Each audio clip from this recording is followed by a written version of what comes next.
محمدا رسول الله. Bismillahirrahmanirrahim. Assalamualaikum warahmatullahi wabarakatuh. Alhamdulillahi wa kafa, wassalatu wassalamu ala rasulillahil mustafa wa ala alihi wa sahbihi wa man wafa. Ba'd.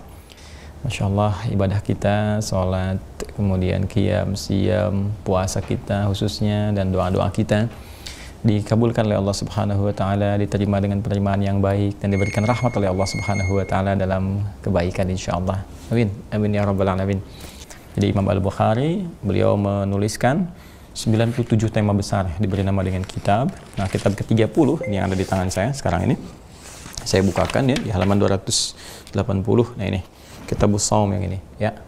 Nah, ini kitab ke-30, tema ke-30 dari 97 tema. Nah, masing-masing punya subtema. Hari ini kita akan fokuskan masih di bab yang ke-9, yaitu hal yaqulu inna sha'imun idza syutim. Ya, apakah kemudian kita harus berkata saya sedang puasa ketika dicela oleh orang atau diprovokasi oleh orang lain. Dan di dalam kaitan bab ini ada yang belum kita tuntaskan, ya, tentang kebahagiaan seseorang yang tengah menunaikan siam saat dia berbuka dan kembali kepada Allah Subhanahu wa Ta'ala. Bagaimana keadaan kegembiraannya, apa yang menyebabkan dia gembira, itu yang coba kita akan uraikan di kesempatan kali ini sebagai penutup di uraian kesempatan yang lalu di hari ke-14. Izin saya bacakan dulu teman-teman sekalian hadisnya untuk mengingatkan kembali. Bismillahirrahmanirrahim. Babun, satu topik ya, hadza bab, inilah satu topik yang terkait dengan pembahasan puasa. Hal yaqulu, apakah seseorang yang tengah berpuasa itu ya kemudian mesti berkata inni shaimun idza syutima, saya ini sungguh sedang puasa ketika ia mendapatkan perlakuan tidak menyenangkan. Ya, di sini bahasanya dicaci, dan saya sudah pernah terangkan ya, di pertemuan yang lalu, atau diprovokasi. Nomor hadis 1904 ya di Kitabus Shaum, nomor ke-14 di urutan awal sampai ke sini. Nomor hadis 1904. Qala haddatsana Ibrahim bin Musa akhbarana Hisham bin Yusuf an Ibnu Jurayj qala akhbarani Atha an Abi Salih Az-Zayyat annahu sami'a Abu Hurairah radhiyallahu ta'ala anhu yaqul, ini sudah saya terangkan kemarin jadi tidak perlu saya uraikan lagi. Qala Rasulullah sallallahu alaihi wasallam, Rasulullah SAW pernah bersabda. Apa yang beliau sabdakan? Qala Allahu azza wa jalla, Allah Subhanahu wa Ta'ala berfirman, derajatnya hadis qudsi dan sudah saya terangkan juga. Kullu amal ibni Adam lahu illa siyam. Semua amal perbuatan anak cucu Adam itu akan kembali kepada dirinya. Ya, kembali kepada dia, dicatat oleh malaikat, lalu kemudian disampaikan kepada Allah Subhanahu wa Ta'ala, dibuka dan dihisab di hari kiamat nanti untuk menjadi penentu apakah kebahagiaan yang ia raih dengan mendapat rahmat Allah, kemudian ke surga, ataukah nestapa yang ia dapatkan karena tidak serius atau mengingkari apa yang Allah perintahkan. Illa siyam, kecuali puasa. Dari sekian amal itu ada yang khusus, yaitu puasa. Menggunakan kata asyam menunjuk pada puasa yang tidak sembarangan, bukan yang sia-sia, bukan yang seenaknya, tapi mengacu kepada aturan-aturan, ketentuan-ketentuan yang telah Allah tetapkan, Rasulullah kemudian jelaskan. Ini juga sudah saya uraikan dengan panjang lebar, panjang kali lebar sama dengan luas, dan luas terbentang di bab-bab yang sebelumnya. Ya? Jika ia kerjakan dengan benar, fa innahu li, maka puasa yang ia tunaikan itu li, itu untukku. Maksudnya adalah Allah yang langsung menilai. Ya, interaksinya dengan Allah, Allah yang langsung menilai. Kalau Allah sudah memberikan penilaian, wa ana ajzibihi, maka semua mutlak ya pemberiannya, apresiasinya, balasannya langsung dari Allah. Saya sering katakan, kalau yang amal lain itu standar baku, udah ada standarnya. Misalnya sholat tuh kan, sholat selesai kita tunaikan, kalau sendirian sekali sholat tuh kan itu 10. Semua amal itu 10. Quran surah ke-6 ayat 160. Man jaa bil hasanati falahu asyru amsalihha. Siapa yang mengerjakan perbuatan hasanah yang punya nilai pahala, maka dituliskan 10 kebaikan. Dan salat disebut dengan hasanah. Seperti di Quran surah ke-11 Hud ya, ayat 114. Innal hasanati yudhibnas sayyiat. Sungguh perbuatan-perbuatan baik itu maksudnya salat, karena pembuka ayatnya aqimis salata ya tarafain nahar wa zulafan minal lail. Innal hasanati yudhibnas sayyiat. Ya, tunaikan salat oleh kalian sekalian ya, di kedua sisi siang. Ya, dari mulai subuh sampai dengan ke asar gitu kan, wa zulafa minal lail, kemudian juga dari maghrib sampai dengan ke isya. Innal hasanat, semua perbuatan salat itu disebut dengan hasanat, jamak dari kata hasanah. Ya, yudhibnas sayyiat, itu berpotensi menggugurkan keburukan-keburukan, tanha 'anil fahsya'i wal munkar, ditafsir nanti di Quran surah 29 Al-Ankabut ayat ke-45. Nah, lebih daripada itu teman-teman sekalian dapat pahala. Setiap kali dikerjakan selesai itu 10 poin. Ya, 10 kebaikan. Nah, kalau dikerjakan berjamaah, kemarin kita bahas kan hadis-hadisnya, ya, baru datang ke masjid udah dapat 25, kemudian setiap langkahnya satu mengangkat derajat, yang satu menggugurkan kesalahan-kesalahan kecil. sepanjang bukan dosa besar yang harus ditobati nasuha. Kemudian sholat lagi dapat 27, kan? Nah itu penggandaannya luar biasa. Nah itu standar infak misalnya, standar infak kan 700 kali lipat. Quran surah kedua ayat 261. Mathalul ladzina yunfiquna amwalahum fi sabilillah kamathali habbatin ambatat sab'a sanabil fi kulli sumbulatin mi'atu habbah. Wallahu yudha'ifu liman yasha' wallahu wasi'un alim. Perumpamaan orang infak di jalan Allah. Kalau benar infaknya lakukan karena Allah ikhlas, maka dia seperti menanam satu butir, tumbuh 7 cabang, dari setiap cabang ada 100 butir baru. Jadi sering dikalikan 1 kali 7 kali 100, 700 kali lipat. Jadi kalau infak 7.000, orang sering kalikan dengan 700, ya 700.000 ukurannya sisi Allah Subhanahu wa taala. Tapi itu standar. Baca Quran misalnya. Baca Quran kan setiap hurufnya 10. Man qara'a harfan min kitabillahi falahu asyru hasanat. Ya kata Nabi SAW dalam hadis yang sahih di At-Tirmidzi. Siapa yang baca satu huruf dari Al-Qur'an itu dilipatkan dengan 10 kebaikan. Di alif lam mim jangan dibaca alif lam mim. Kata Nabi falam ya aqul alif lam mim harfun. Saya tidak katakan alif lam mim itu satu huruf. Walakin alifun harfun, lamun harfun, mimun harfun. Walikulli harfin asyru hasanat. Tapi alifnya sehuruf, lam sehuruf, mim sehuruf, setiap hurufnya ya 10 kebaikan. Nah, itu standar. Nah, ini yang standar yang disampaikan kepada kita untuk motivasi. Apatah kalau amalan itu jadi berlipat karena Allah berkehendak. Allah langsung yang ngasih nih, di luar batas yang tadi. Jadi boleh jadi yang tadinya 10 tiba-tiba jadi 1000 kan? Seperti kemarin saya sampaikan. Yang tadinya 700, wallahu yudha'ifu liman yasha. Ya, ujung ayatnya itu. Kalau Allah yang sudah menentukan langsung, dikalikannya sudah lain, 7 juta. Ya, misalnya 7 miliar bisa aja. Infak 1000, kok nilainya di sisi Allah bisa jadi 7 miliar. Mungkin. Karena Allah yang ngasih. Nah, ini orang puasa, teman-teman sekalian. Ini kata kuncinya, saya pengen garis bawahi. Karena Allah yang memberikan langsung penilaian, maka menjadi berlipat semua amalannya. Semakin ikhlas, semakin berlipat, semakin dikerjakan karena Allah, semakin terganda gitu. Semua berlipat. Saya kasih gambaran begini ya. Kalau Anda misalnya teman-teman mengerjakan sesuatu nih di kantor kan.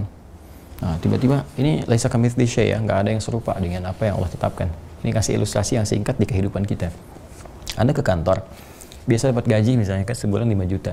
Ya kan? Nah, terus tiba-tiba datang bos Anda nih. Datang bos Anda mengatakan, "Saya akan nilai sendiri ya semua pekerjaan kalian ini. Baik ya, yang paling bagus nanti aku kasih langsung." Nah kan, kasih langsung, misalnya kan dari bosnya. Oh tiba-tiba teman-teman sekalian, yang tadinya cuma 5 juta, karena bagus, bosnya senang, dikasih 150 juta. Berapa kali lipat tuh? 30 kali lipat. Ya, 30 kali lipat. Pertanyaan saya, Anda senang nggak? Senang kan? Oh, luar biasa, ada yang 30 kali lipat, ada yang 40 kali lipat, karena perusahaan sedang untung besar nih. Ya, senang dengan semua yang apa Anda kerjakan, bosnya langsung kasih nilai. Nah, suasana itu kita bawa dulu dengan meneruskan hadisnya. Sudah kemudian fa innahu li wa ana ajzi bihi wasyamu junnatun. Dan puasa yang seperti itu akan menjadikan perisai. Dalam diri orang yang puasa itu dikasih oleh Allah satu anugerah, terbebas dia dari maksiat, dan untuk melatih semua itu wa idza kana yaumu shaumi ahadikum, kalau dia ciri orang yang mendapatkan berlipat pahala dari Allah Subhanahu wa taala. Kan tadi ciri-ciri orang yang tadi dapat dari bos di perusahaan itu kan kelihatan ulatnya gitu kan. Terus dia menjauhi apa yang dilarang oleh bos, dia tekun gini, dia tingkatkan lagi atas kerjanya. Nah ini sama. Ya diskusi ini dikatakan orang-orang yang mendapatkan tadi ciri-ciri, orang-orang mendapatkan anugerah dari Allah yang berlipat tadi, maka terlihat dari dalam penampakan dirinya. Puasanya serius, dia mencegah perbuatan maksiat, dan setiap kali dia menunaikan puasa, dia menahan dari segala apa yang dilarang Allah.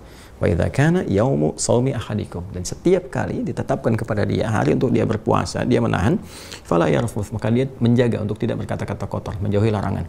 Ya, lisan ini sumber dari segalanya, seperti kemarin saya bahas, saya tidak perlu perpanjang lagi. Jadi dia tahan dari semua perilaku-perilaku yang buruk. Kemudian wala yashab atau wala yajhal, di riwayat lain dia tidak berlaku yang bodoh, kan? Sesuatu yang merusak puasanya, sesuatu yang membuat Allah murka, apalagi gitu kan? Dan juga mengikuti petunjuk Nabi SAW untuk meninggalkan segala yang buruknya.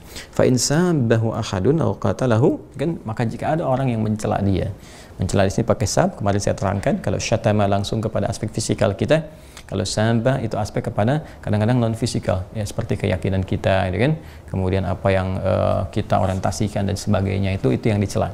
Ya, mencela pikiran, mencela keyakinan itu menggunakan kata sab, lebih umum sifatnya. Tapi kalau syatama itu spesifik pada hal yang terkait dengan materi fisikal. Ya, yang kemarin saya terangkan, silahkan dicek kembali. Kemudian al-qatalahu, atau dia mengajak untuk berselisih. Ya, ribut. Baik itu sekarang perang di medsos, perang kata-kata, perang ini, perang itu. Orang puasa nggak begitu. Ya, makanya di sini hadisnya mengatakan faliyaqul inni mar'un shaimun. Dia akan berkata, saya seorang yang sedang puasa. Sayang nih ya, masa melanggar ketentuan Allah, disuruh begini, ya Allah kasih, nanti saya lipatin nih. Ya, pahalanya saya berikan berlipat begini, tambahin luar biasa gitu kan. Nah, tiba-tiba kemudian harus dikotori dengan ini sehingga dia nggak jadi dapat itu. Sama ilustrasi tadi di perusahaan, udah bos janjikan berlipat sekian puluh kali lipat, ini dia ngasih langsung gajinya kepada Anda, tiba-tiba Anda melanggar. Bukannya Anda kerja dengan benar, malah ribut sama karyawan. Anda ribut sama karyawan, Anda saling kata-katai, dan itu terlihat oleh bos Anda. Apa menurut Anda bos Anda akan memberikan Anda apa yang dijanjikan? Mustahil. Ya, itu hal yang mustahil. Itu hal yang mustahil, itu gak akan pernah terjadi. Nah, sama persis ilustrasinya teman-teman sekalian, kita bawa ke dalam suasana puasa. Dan pemberian Allah laisa kamitslihi syai'. Pokoknya semua yang terkait dengan Allah laisa kamitslihi syai'.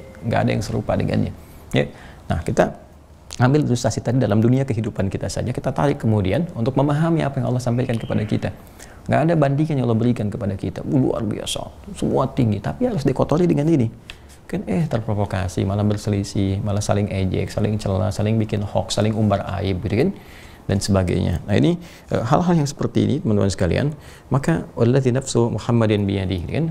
Nabi sampai bersumpah, kalau ada orang yang mampu menjaga diri dari semua yang tadi, berpuasa dengan baik, meningkatkan amal soleh. Jadi kalau salahnya udah ditekan, solehnya kan naik. Nah, maka yang seperti ini Allah berikan apresiasi. Perhatikan Nabi sampai bersumpah, walladzi nafsu Muhammadin biyadihi, demi jiwa Muhammad SAW yang berada di tangan Allah dalam genggamannya. Kuat sekali sumpahnya. Ya, la khulufu famis shaimi atyabu 'indallahi min rahil miski. Ya, maka pertama akan diberikan ciri di hari kiamat orang-orang seperti ini. Jadi ada tandanya. Kasih kisi-kisi.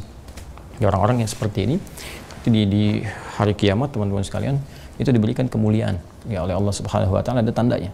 Apa di antara tandanya? Tandanya adalah nampak bau semerbak wangi. Ya, di lisannya karena kebiasaan dia saat puasa tadi. Ya, jadi semerbak wanginya dalam konteks dunia sifatnya majasi, kiasan, yaitu wanginya, kata-katanya wangi dengan kebaikan. Nggak ada kotoran karena dilatih saat puasa. Maka terbiasa dia selama 11 bulan berikutnya, sebulan lagi dipertahankan lagi. Jadi kata-katanya mulia, nggak pernah celah orang, nggak pernah bikin hoax, nggak pernah menyakiti, nggak pernah macam-macam. Kata-katanya bagus ya, kan? Itu kan wangi, orang senang. Seperti saya bilang kemarin, kadang dibikin status, kan kadang di-share dan sebagainya. Nah, di akhirat itu diwujudkan dalam bentuk wangi yang semerbak, yang sesungguhnya. Diketahuan cirinya, ahli puasa nih, ahli puasa, bicaranya wangi kemana-mana, kan? Dan sebelum dipanggil bab Rayyan yang sudah kita bahas, pintu orang-orang puasa, bab Rayyan. Nah, ini gambaran cirinya. Dan ada momen menggembirakan. Nah, apa momen menggembirakannya? Mari kita lihat, ya. Masya Allah, lisaimi farhatan. Nah, bagi orang yang puasa seperti tadi, dia bisa jaga ketentuan Allah, dia jaga ketentuan Rasulullah SAW, detailnya dia pelajari betul, dia amalkan, dia jauhi yang haram-haram dan sebagainya, maka dia akan punya dua kebahagiaan. Ini jaminan nih. Jaminan langsung dari Nabi disampaikan lewat hadis qudsi, artinya Allah menjamin melalui lisan Rasulullah SAW. Ada dua kebahagiaan. Pertama apa? Yafrahuhuma, dia akan berbahagia dalam dua keadaan itu. Satu, idza aftara.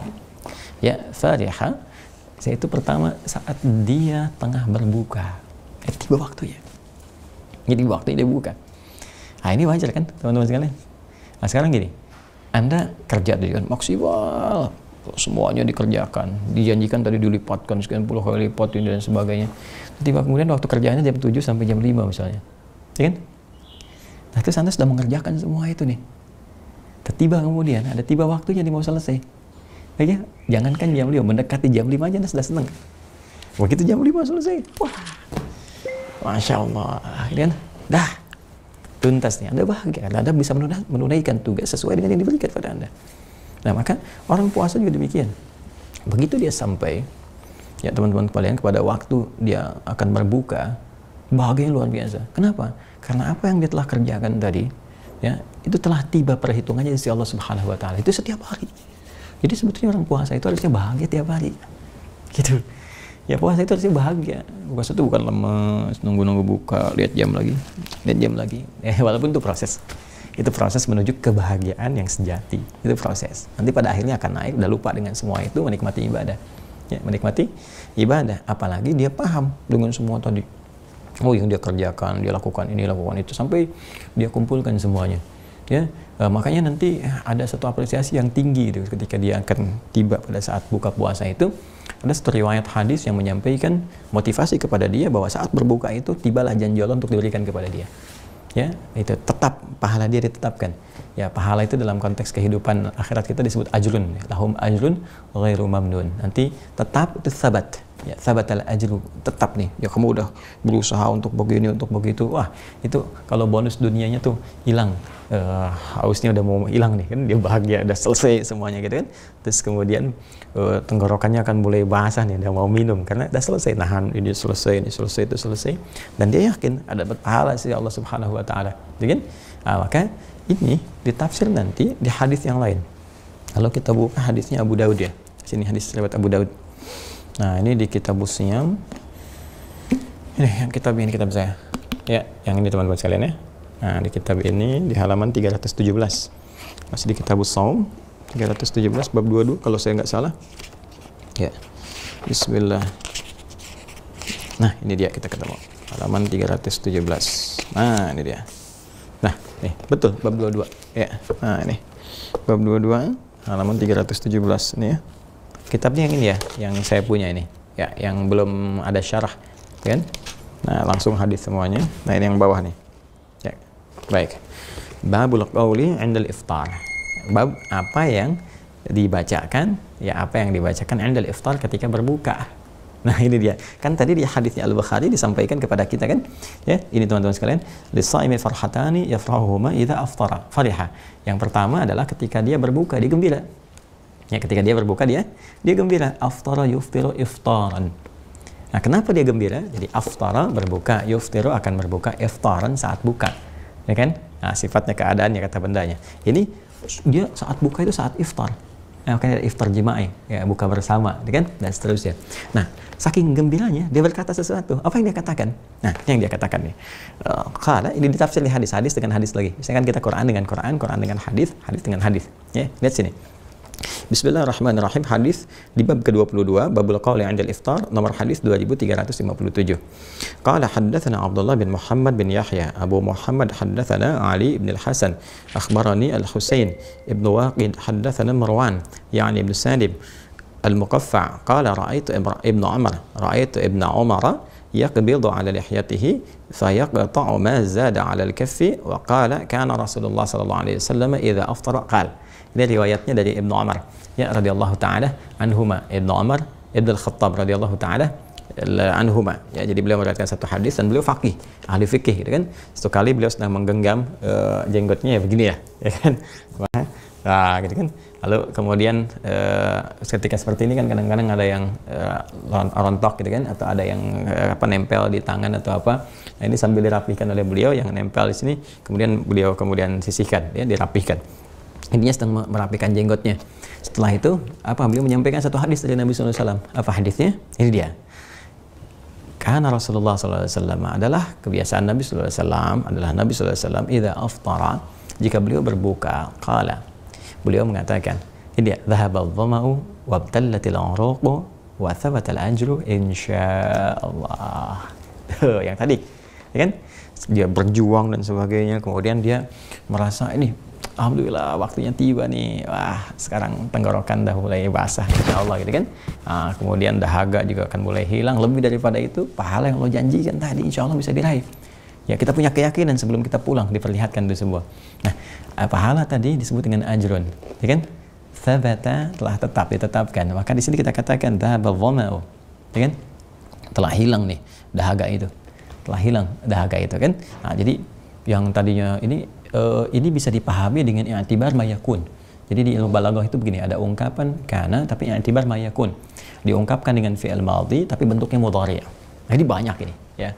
Nah, kalau kita belajar di ilmu balaghah nanti di ilmu bayan khususnya dalam hal penyampaian teman-teman sekalian, itu saking fasihnya Nabi itu diungkapkan dengan bahasa yang tinggi sekali. Nah, ini kalau orang misalnya hanya bahasa tekstual saja, nggak dia baca dengan pendekatan balaghahnya, dia baca dengan pendekatan ilmu sharaf saja, dia diartikan telah hilang haus itu berarti dia minum, ya kan? Dia minum dulu, telah hilang dahaga, wabtalatil uruq, tenggorokan basah, ya kan? Makanya ada yang mengartikan, oh ini bismillah dulu, minum dulu, kemudian baru baca doa ini, ya. Nah, ini apa namanya, karena ini sigotnya bentuknya fi'il madhi katanya kan, telah hilang haus, berarti hausnya hilang dulu baru baca doa gitu kan.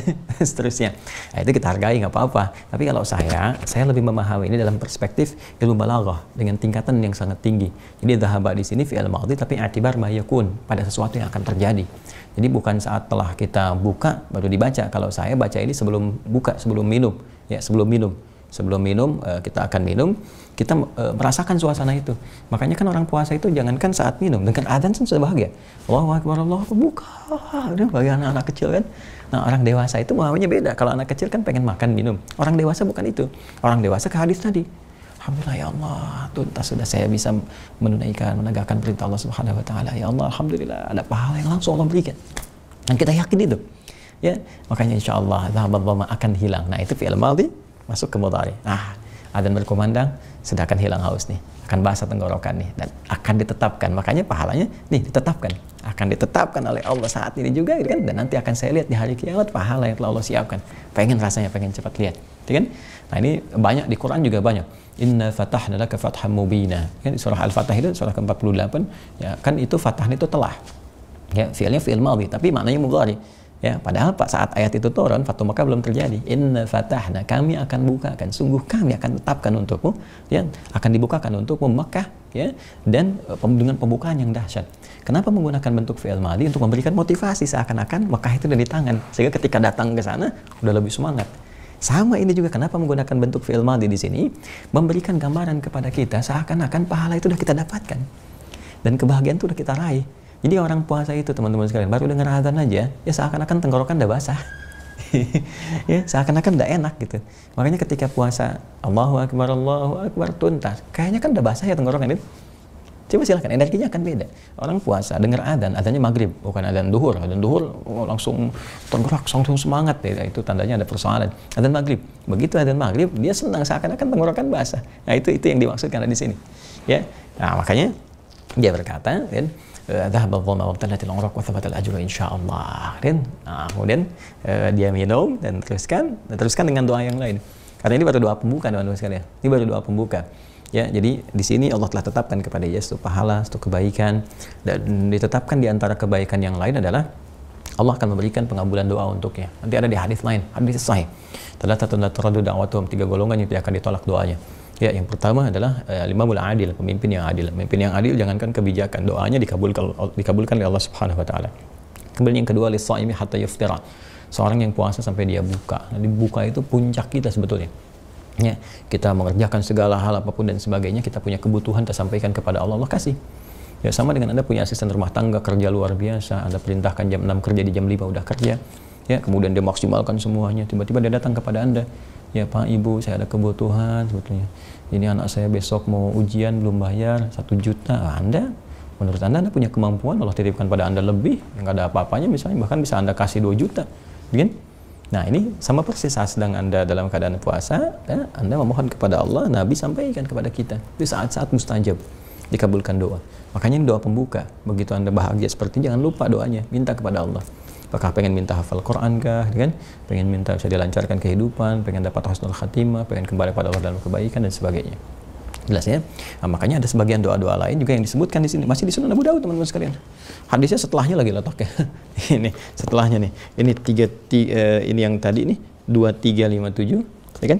Yang ini 2358. Cuman beda 1 garis nih, masih di bab yang sama malah. Ya. Babul qauli indal iftar, bab apa yang dikatakan saat sedang berbuka. Jadi di sini langsung urutannya. 2358-nya qala haddatsana Musaddad haddatsana Husyaim an Husain an Mu'adz bin Zuhrah annahu balaghahu anna an-nabiy sallallahu alaihi wasallam kana idza aftara qala Allahumma laka sumtu wa ala rizqika aftartu. Ya, ini Masya Allah. Ini ada tambahan di sini, walaupun status hadisnya ada yang mengatakan dhaif, tapi nanti kita bahas. Di sini disebutkan dhaif statusnya, tapi dhaif dari segi sanad. Ya, ingat, sanad, dan ini masuk afdoliyatul amal, keutamaan amalan. Nanti saya jelaskan dari segi fikih, teman-teman sekalian.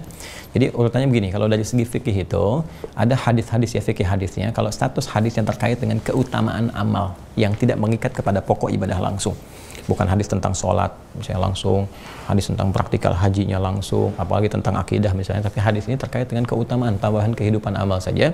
yang kalaupun misalnya ada dalil umum tidak spesifik hadisnya, kita katakan dengan bahasa kita, bahasa Indonesia, itu masih diperkenankan. Seperti apa doa?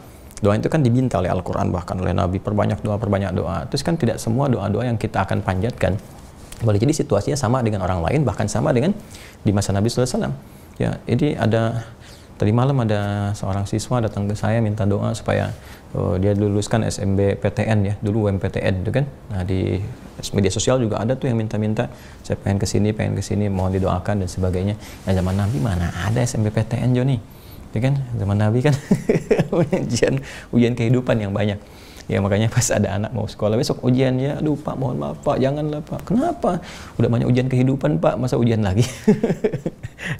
Jadi dia berdoa, ya Allah, mohon aku ya Allah luluskan besok dalam ujian nasional ya Allah, gitu kan? Nah, ini kan nggak ada zaman Nabi. Tapi boleh nggak? Boleh. Dikabul nggak? Allah kabul kalau benar kita mau mintanya. Ya karena kan ada ada kaidah dalam Al-Qur'an. Qul Allah abid ar-Rahman, minta kepada Allah abid Rahman atau kepada Ar-Rahman, atau idza sa'alaka ibadi anni fa inni qarib ujibu da'watad da'i. Ya mohon kepada Allah, Allah akan jawab. Jadi apa saja dalam kehidupan kita, dan kehidupan itu dinamis sifatnya. Makanya boleh kita berdoa. Orang Arab misalnya Allahumma inni ya Allah manajjihni ya Allah fi imtihanil watani, ya Allah luluskan aku dalam ujian nasional. Bisa kita minta dengan bahasa kita, kan? Ya Allah, mohon luluskan saya dalam ujian UMPTN besok, ya Allah, berikan nilai yang baik untuk saya, ya Allah, sekiranya dengan itu saya bisa beribadah kepadamu dengan ilmu yang kau titipkan kepada saya lewat kampus yang saya inginkan itu. Demikian cara mintanya, arahkan ke ibadah. Nah, ini sama persis kalau saya katakan begini misalnya, tadi kan doa pembuka, dhahabat dhoma dan sebagainya, kan? Dhahabat dhoma wa btalatil uraq wa thabatal ajru, insyaallah. Kemudian saya akan minta setelah itu, ya Allah, mohon berikan rezeki yang halal kepada hamba, ya Allah. Ya Allah, mohon ya Allah anugerahkan kemuliaan kepada hamba, ya Allah. Ya Allah, aku telah berpuasa untukmu seperti apa yang telah engkau minta, kan? Kan tadi asyamuli kan? Ya, kata Allah siam itu puasa itu untukku. Kalau saya katakan saya telah puasa untukmu, ya Allah. Jadi kalau saya katakan untukmu berarti laka. Kalau li untuk saya, ya kan? Nah, kalau misalnya saya katakan dengan penuh kerendahan hati, ya Allah, nah itu ya, kita katakan, ya Allah, saya telah puasa untukmu seperti apa yang telah engkau perintahkan, ya Allah. Dan saya yakin dengan apa yang kau janjikan kepada saya, yang kau janjikan bahwa kau akan berikan pahala berlipat-lipat, kau janjikan akan kabulkan doa-doa, kau janjikan akan nilai dengan baik, ya Allah. Dan ya Allah, aku pun sekarang berbuka karena rezeki darimu, ya Allah. Ya, karena rezeki darimu, maka mohon berikan rahmatmu kepadaku, ya Allah. Anugerahkan kemuliaan kepadaku, ya Allah, kepada keluargaku, kepada teman-temanku, kepada kaum muslimin, ya Allah. Terima amal ibadah kami, ya Arhamar Rahimin. Boleh nggak? Boleh aja, ya kan? Terus Nabi mengatakan itu enggak? Ya enggak. Kenapa? Kan Nabi nggak bisa bahasa Indonesia. Tapi kalau kita Arabkan itu, maka kalimatnya berubah jadi Allahumma laka sumtu wa bika amantu ala rizqika aftartu bi rahmatika ya arhamar rahimin. Makanya di bawah ini ada satu riwayat contoh kepada kita. Kalau udah baca dhahabat dhoma, jangan berhenti di situ. Nih ada contoh doa di bawahnya. Ya, contoh doanya apa? Nah, yang tadi saya bacakan, Allahumma laka sumtu, ya kan? Wa ala rizqika aftartu. Allahumma laka sumtu wa ala rizqika aftartu. Ya, di contohnya yang di bawah ini. Ya, walaupun status hadis ini secara sanadnya dhaif, dan dhaifnya bukan dhaif parah, dhaif yang harus ditolak begini-begini, tidak.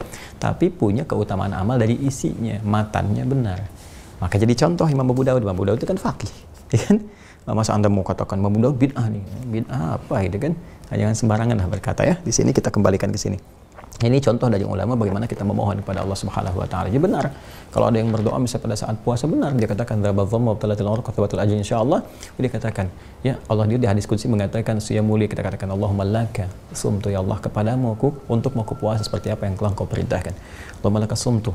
Ya, kemudian wa bika amantu, dan aku yakin dengan apa yang telah Engkau janjikan kepadaku.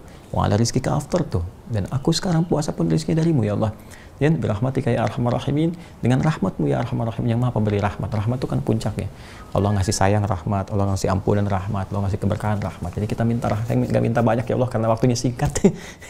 Waktunya singkat ya Allah, mau minum dulu, waktunya singkat ya mau makan kurma dulu, waktunya singkat ya Allah, gitu kan.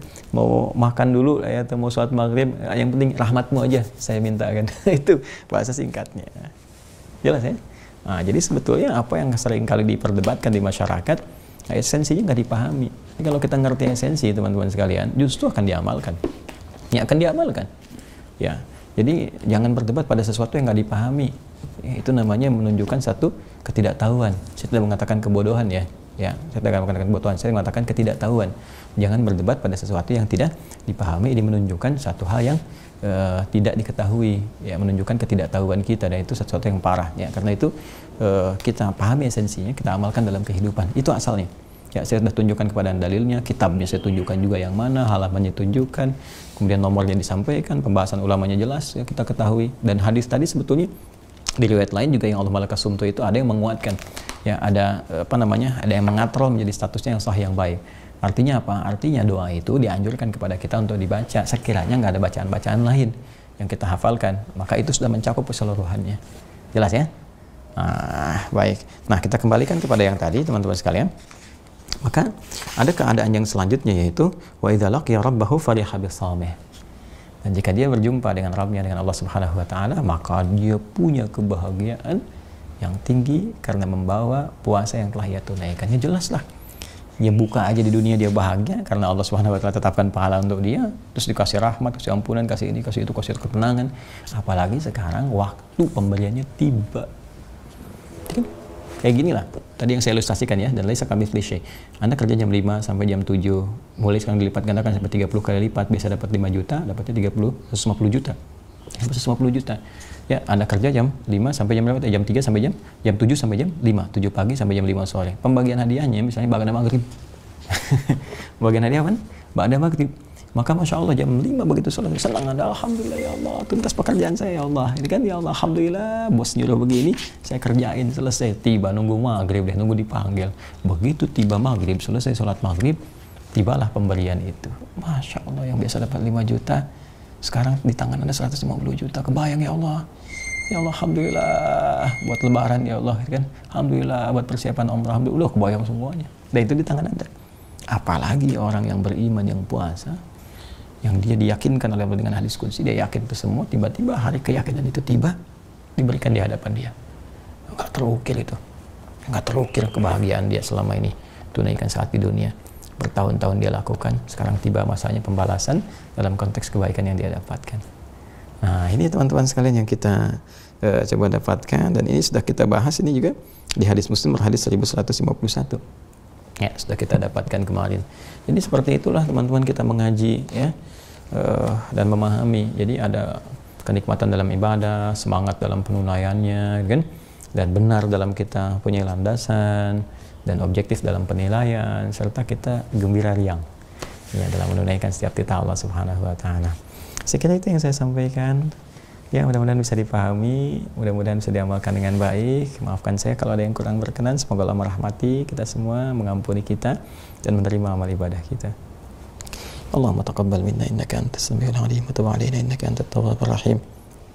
Allahumma ij'alna minas sha'imin, Allahumma ij'alna minas sha'imin, Allahumma ij'alna minas sha'imin. Tammim lana ya Allah, nuqsanana ya Allah, tammim lana ya Allah, maqsirna ya arhamar rahimin.